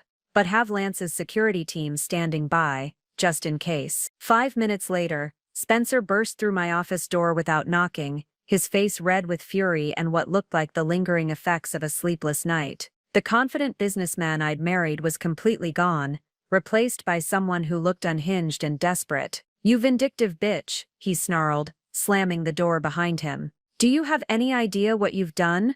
I set down my pen and looked at him with the same calm expression I'd used to review a problematic audit. "Hello, Spencer. I assume you're referring to the federal charges?" "Yes, I'm aware of them. Quite an impressive list: wire fraud, identity theft, money laundering, attempted bribery of a witness. Did I miss anything?" "You recorded me," he shouted, beginning to pace the small office like a caged animal. "You had that slut, Camilla, wear a wire and record a private conversation. That slut was the woman you convinced to co-sign fraudulent leases while lying about being divorced," I replied calmly. "And yes, we recorded you attempting to bribe her into committing perjury. It seemed like the responsible thing to do, given your demonstrated pattern of criminal behavior." Spencer stopped pacing and stared at me as if seeing me for the first time. "What happened to you? You used to be sweet, supportive, understanding. Now you're this cold, calculating monster." I laughed, a sound that seemed to startle him. "Spencer, I'm exactly who I've always been, a forensic accountant who specializes in uncovering financial crimes. The only difference is that now I'm using those skills on you instead of for you. For me, I never asked you to subsidize your affairs, to ignore your lies, to turn a blind eye while you stole my identity and used it to fund your double life. I stood up, walking around my desk to face him directly. You're right, you never asked. You just assumed I was too stupid and trusting to figure it out. Spencer's face was cycling through emotions, rage, desperation, and something that might have been genuine confusion. We could have worked this out privately. Divorce mediation, splitting things fairly. But you had to destroy everything, didn't you? Fairly? I felt my calm facade slip slightly. Spencer, you stole $340,000 in cryptocurrency using my identity. You mortgaged our house without my knowledge. You've been maintaining a secret apartment and conducting multiple affairs for over 2 years. Exactly which part of that represents fair in your mind? I was going to split the crypto with you eventually. I was trying to build something for our future. Our future. Spencer, you were planning to disappear to Costa Rica with digital assets you'd stolen from our marriage. Your own emails prove it. The mention of his emails seemed to deflate him slightly. Spencer slumped into the chair across from my desk, suddenly looking older and more defeated. How did you find all of this? He asked quietly. How did you even know where to look? I sat back down, studying the man I'd once loved. Spencer, I've been a forensic accountant for 12 years. I've tracked down hidden assets worth millions of dollars, uncovered complex money laundering schemes, and testified in federal court against people who thought they were smarter than the system. Did you really think I wouldn't notice $8,000 missing from our joint account? But you never seemed interested in that stuff at home. You always said you wanted to keep work and personal life separate. Because I trusted you, I said simply. I never investigated our finances, because I believed you were honest with me. The moment I found those hotel receipts, everything changed. Spencer looked around my office, at the business plans spread across my desk, the profit charts on the walls, the evidence of the successful enterprise I'd built from the ruins of his betrayal. So this is it? He asked. You destroy my life and build your empire on top of the wreckage. Spencer, I said, my voice gentle for the first time since he'd entered my office, I didn't destroy your life. You did that yourself, one lie at a time, one theft at a time, one betrayal at a time.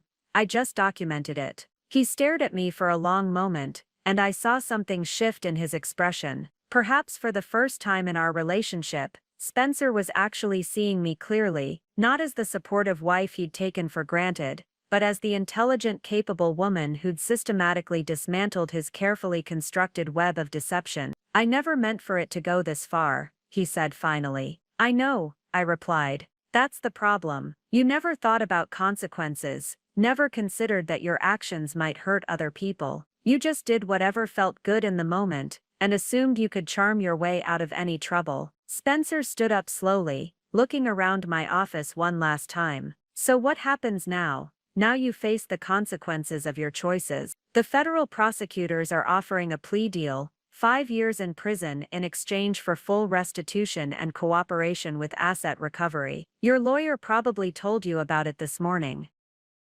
And if I don't take the deal, and met his eyes directly, then you go to trial, where Camilla and I and a dozen other witnesses testify about your crimes, and you face up to 25 years in federal prison. Your choice. As Spencer walked toward the door, he turned back one last time. Do you hate me? I considered the question seriously. No, Spencer. I don't hate you. But I don't love you anymore either. You're just irrelevant to my life, now. The door closed behind him with a soft click, and I returned to my quarterly projections. There was still work to do. The plea hearing was scheduled for a Thursday morning in federal court, and I had every intention of being there to witness Spencer accept responsibility for his crimes. What I hadn't expected was for the courtroom to be packed with familiar faces, Spencer's colleagues, former clients, and even some of our mutual friends who'd apparently been following the case through local news coverage. Spencer's arrest had made headlines in the business section of the Minneapolis Star-Tribune, local marketing executive charged in cryptocurrency fraud scheme. The article detailed not just the financial crimes, but also the unusual circumstances of how his wife had purchased the hotel where he'd been conducting his affairs. The reporter had clearly done her homework, painting a picture of systematic deception that made Spencer look like a complete fool. I sat in the second row, flanked by Avery and Camilla, watching as Spencer shuffled into the courtroom in a rumpled suit with his lawyer beside him. He looked like he'd aged 5 years in the past month, his hair graying at the temples and his face gaunt from what I assumed were sleepless nights. The federal prosecutor, a sharp woman named Elena Morrison, had prepared a comprehensive statement that laid out the full scope of Spencer's crimes. As she spoke, I watched the faces of people in the courtroom: Spencer's former business partner Mike, several clients who'd trusted him with their marketing campaigns, even his own parents who'd flown in from Phoenix. "Your Honor," Prosecutor Morrison began, "the defendant engaged in a systematic pattern of financial fraud that extended over 2 years and involved multiple victims. He used stolen identity information to create cryptocurrency accounts, forged signatures on loan documents, and attempted to bribe witnesses to lie under oath about his crimes." She pulled out a thick folder of evidence. The defendant's own recorded statements show a callous disregard for the law and the rights of others. When attempting to convince a witness to commit perjury, he stated, and I quote, "Ginger thinks cryptocurrency is fake internet money. She'll never figure out how to trace digital assets." A murmur went through the courtroom. Spencer's underestimation of my capabilities had become a central theme in the prosecution's case, and hearing it read aloud in federal court was almost poetic. The defendant's criminal activities were discovered when his wife, a forensic accountant, found hotel receipts documenting his extramarital affair. Her subsequent investigation revealed the full extent of his financial crimes. Morrison gestured toward me. Mrs. Stanley's professional expertise enabled her to uncover evidence that the defendant had assumed would remain hidden forever. Judge Davidson, no relation to my divorce attorney, but an equally sharp woman, reviewed the plea agreement with careful attention. "Mr. Stanley, do you understand that by accepting this plea, you're admitting guilt to charges that carry a maximum sentence of 25 years in federal prison?" Spencer's voice was barely audible. "Yes, Your Honor. And do you understand that you're agreeing to pay full restitution of $340,000 in cryptocurrency assets, plus additional damages for identity theft and fraud?" "Yes, Your Honor." "Mr. Stanley, I want you to look at me directly." Judge Davidson's voice carried the weight of absolute authority. "Do you take full responsibility for these crimes, without reservation or excuse?" Spencer lifted his head, and for a moment his eyes found mine across the courtroom. I saw something in his expression that might have been genuine remorse, or perhaps just the recognition that his carefully constructed world had finally collapsed completely. "Yes, Your Honor, I take full responsibility." The judge accepted the plea agreement, sentencing Spencer to 4 years in federal prison, followed by 2 years of supervised probation. As the gavel fell, I felt a strange mixture of satisfaction and sadness. Justice had been served, but it was still the end of what had once been the most important relationship in my life. Outside the courthouse, reporters clustered around the steps, eager for statements from the key players in what had become a local scandal. I'd prepared for this moment, knowing that my response would likely be quoted in follow-up articles. Mrs. Stanley, called out the Minneapolis Star-Tribune reporter who'd been covering the case, "How do you feel about your husband's sentence?" I paused at the top of the courthouse steps, looking back at the building where Spencer's fate had been sealed. "I feel that justice has been served. Mr. Stanley made choices that harmed multiple people,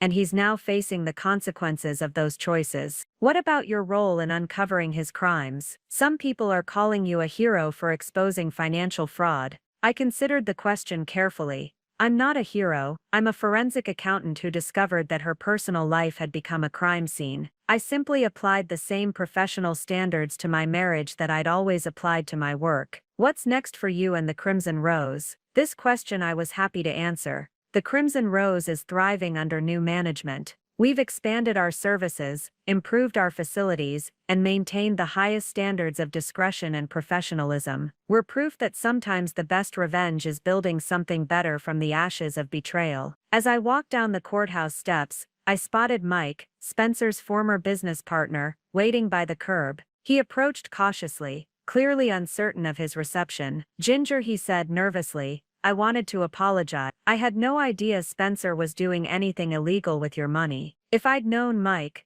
I interrupted gently. Spencer's crimes weren't your responsibility, but his lies did cost you your business, didn't they? He nodded miserably. We lost the rest of our clients after his arrest. I'm having to shut everything down and file for bankruptcy. I pulled out my business card, the new one that read Ginger Stanley, CEO, Crimson Rose Hospitality Group. Call me next week. I'm expanding my business operations, and I might have a position for someone with your marketing expertise.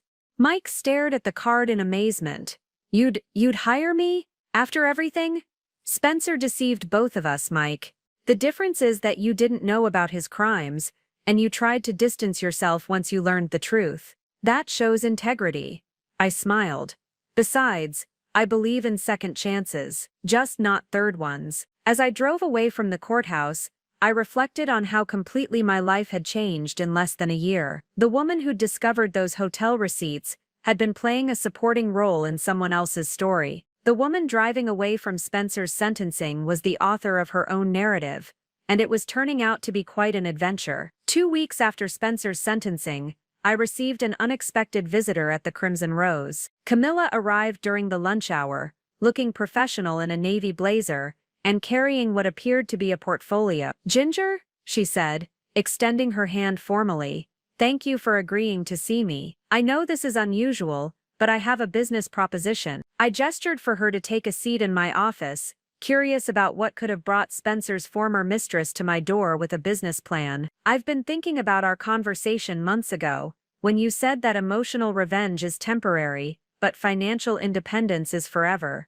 she began, opening her portfolio. You were right. Spencer's prosecution gave me closure, but it didn't give me a future. She spread several documents across my desk, business licenses, marketing plans, and what looked like financial projections. I want to open a boutique consulting firm specializing in helping women navigate financial recovery after divorce or betrayal. I have a master's degree in psychology and 3 years of experience in crisis counseling. After what Spencer put us both through, I realized there's a real need for this kind of specialized service. I studied her materials, impressed by the thoroughness of her planning. This is actually quite well thought out. What made you decide on this particular niche? Because I spent 8 months believing I was in love with a man who was systematically lying to me about everything that mattered. And you spent 8 years married to someone who was stealing your identity and your future. Camilla met my eyes directly. We can't be the only women who've been through this kind of elaborate financial and emotional manipulation. She was right. The divorce attorney Arden Davidson had mentioned several times that cases like mine were becoming more common, sophisticated financial fraud disguised as marital problems. What exactly are you proposing? I asked. A partnership. You have the business expertise and the resources. I have the psychological training and a deep understanding of what it feels like to be victimized by financial deception. Together, we could create something that helps other women rebuild their lives after betrayal. I leaned back in my chair, considering the proposition. It was audacious in its simplicity, turning our shared experience with Spencer's manipulation into a business that could help other women avoid or recover from similar situations. There's something poetic about it, I admitted. Spencer's crimes bringing together 2 of his victims to create something that could help other women recognize and fight back against similar abuse. Camilla smiled, for the first time since entering my office. I've already spoken with Arden Davidson about the legal aspects, and she's interested in referring clients who need this kind of specialized support. She says most divorce attorneys aren't equipped to handle the psychological component of financial fraud cases, and the business model, individual counseling, group therapy sessions, and intensive weekend retreats, plus consulting services for attorneys who need help understanding the psychological tactics used by financial abusers. She pulled out a detailed budget. I've calculated that we could be profitable within 18 months with proper startup funding. I found myself genuinely excited by the idea. The Crimson Rose had taught me that there was tremendous satisfaction in building something meaningful from the ashes of betrayal. This new venture could have an even greater impact. Camilla, I said finally, I think this could work, but I have one condition. What's that? We call it the Phoenix Project. Because sometimes the best revenge is rising from the ashes stronger than you were before. Camilla's eyes lit up. I love it. The Phoenix Project. helping women rebuild their lives after financial betrayal. As we shook hands on our new partnership, I thought about Spencer, probably sitting in his federal prison cell wondering how his life had gone so wrong. He'd never understand that his greatest mistake wasn't just underestimating one woman, it was creating the circumstances that would bring together two women who were determined to make sure no one else would suffer the same fate. The irony was perfect. Spencer's betrayal had not only destroyed his own life but had inadvertently created the foundation for helping other women protect themselves from men exactly like him. 3 years later, I stood in the lobby of the Crimson Rose's newest location in downtown Chicago, watching our grand opening reception unfold with quiet satisfaction. The Phoenix Project had exceeded every projection, helping over 200 women navigate financial recovery while generating enough revenue to fund this expansion. The original Crimson Rose in Minneapolis had become the flagship of what was now a small but profitable hospitality empire. The Chicago location maintained the same elegance and discretion, but with updated amenities and a more modern aesthetic. Mrs. Stanley, a young woman approached, extending her business card. "I'm Sarah Chen from the Chicago Tribune. I was hoping to get a quote about your expansion plans." I accepted her card with a smile. The Crimson Rose Hospitality Group is committed to providing exceptional service while maintaining the highest standards of discretion. We're not just in the hospitality business, we're in the business of creating safe spaces for people to be themselves. As the reporter walked away, Avery appeared at my elbow with 2 glasses of champagne. "Look at you, giving interviews like a seasoned CEO. Remember when you were afraid to speak up in staff meetings?" I laughed, accepting the champagne. That woman feels like someone I knew in another lifetime. Across the room, I spotted Camilla leading a small group of women through the lobby, explaining the Phoenix Project's services to potential clients. Her confidence had grown tremendously over the past 3 years, transforming her from Spencer's victim into one of the most respected financial recovery counselors in the Midwest. "Any regrets?" Avery asked, following my gaze. I considered the question seriously. "About Spencer? About the marriage? No. That experience taught me who I really was underneath all the accommodating behavior. It turns out I'm much stronger and more capable than I ever imagined." My phone buzzed with a text message. For a moment my heart stopped. It was from Spencer. After 3 years of silence, seeing his name on my screen felt surreal. The message was brief. "Saw the Tribune article about your Chicago expansion. Congratulations. You built something amazing from the worst day of both our lives. I'm proud of you, and I'm sorry it took losing everything for me to realize what I had." I stared at the message for a long moment, then deleted it without responding. Spencer belonged to my past, and tonight was about celebrating my future. "Everything okay?" Avery asked, noticing my expression. "Perfect," I replied, raising my champagne glass. "Absolutely perfect." As the evening wound down and the last guest departed, I stood alone in my beautiful new hotel lobby, reflecting on the journey that had brought me here. The woman who'd found those hotel receipts could never have imagined she'd end up owning multiple successful businesses, helping other women rebuild their lives, and most importantly, discovering her own strength. Spencer had been right about one thing. I had built something amazing from the worst day of both our lives. The difference was that I'd built it for myself, on my own terms with my own vision, and that made all the difference in the world. Up next, you've got 2 more standout stories right on your screen. If this one hit the mark, you won't want to pass these up. Just click and check them out. And don't forget to subscribe and turn on the notification bell so you don't miss any upload from us.